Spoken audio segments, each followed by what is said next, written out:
Pronti? 1, 2, 3. Segnale subito convalidato e dall'esterno Umim sfila in testa nei confronti di Ulrich Trio, mentre al largo c'è subito Minta Broline. È partito molto male invece Vaprio e Minta Broline va a chiedere strada a Umim e in 300 metri la ottiene. Guida dunque Minta Broline. Roberto Andreghetti in Seniolo va a completare il quarto in 29,7 nei confronti di Umim e Ulrich Trio. Poi Rob Mabel in quarta posizione. Via via gli altri, con Vaprio che è ancora un po' distante ed è nettamente preceduto comunque da Vaimo Blessed. Passaggio in 45 per i primi 600 metri di gara, si viaggia quindi su andatura piuttosto sostenuta. Vaimo Blessed sposta all'esterno dopo un giro completato in 1 minuto e 4 decimi. Vaprio sempre in ultima posizione, mentre Vaimo Blessed non perde tempo e cerca di andare ad avvicinare Minta Broline, che è sempre in schiena a Umimma e Ulrich Trio, poi Rob Mabel.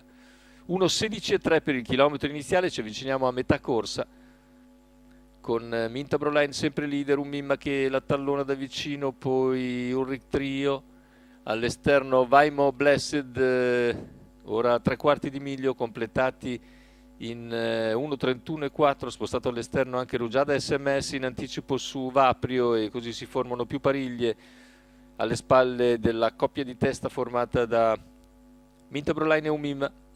200 ore in 15,6, siamo a 1 chilometro dalla conclusione, con Minta Broline leader su Umimma, all'esterno Vaimo Blessed si trascina Rugiada SMS, Vaprio un giro alla conclusione, 14,9 il parziale.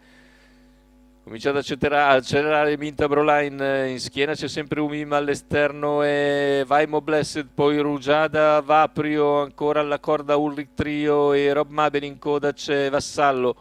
600 scarsi al palo con Minta Broline che controlla la situazione. All'esterno generosamente ancora Vaimo Blessed che attacca, avvicina la battistrada, in terza ruota si impegna invece Vaprio. Sull'ultima curva in vantaggio Minta Broline nei confronti di Vaimo Blessed e Vaprio che scatta ancora. Completamento della curva, si presenta in vantaggio Minta Broline, va all'interno Vaimo Blessed, all'esterno insiste Vaprio. Ultimi 100 metri di gara con Minta Broline che tenta la difesa contro Vaprio, che però mette in campo parziale superiore. Nel finale Vaprio vince nei confronti di Minta Broline. Per il terzo sul palo forse Rugiada, piega di precisione Vaimo Blessed. 1.16,1 da tarare, gran percorso di Vaprio che in partenza aveva regalato metri importanti, ma in arrivo è lui il primo a tagliare il traguardo. Vaprio, René legati in sediolo, team Gocciadoro, a suggello di una stagione, di un'annata davvero eccezionale per il team giallorosso di Alessandro ed Enrico Gocciadoro. René Legati con Vaprio vince questa ultima corsa all'Arcoveggio ed è tutto per questo convegno di corse di San Silvestro all'ippodromo Arcoveggio di Bologna. L'appuntamento però è per domani. A tutti naturalmente buona fine e buon inizio del prossimo anno.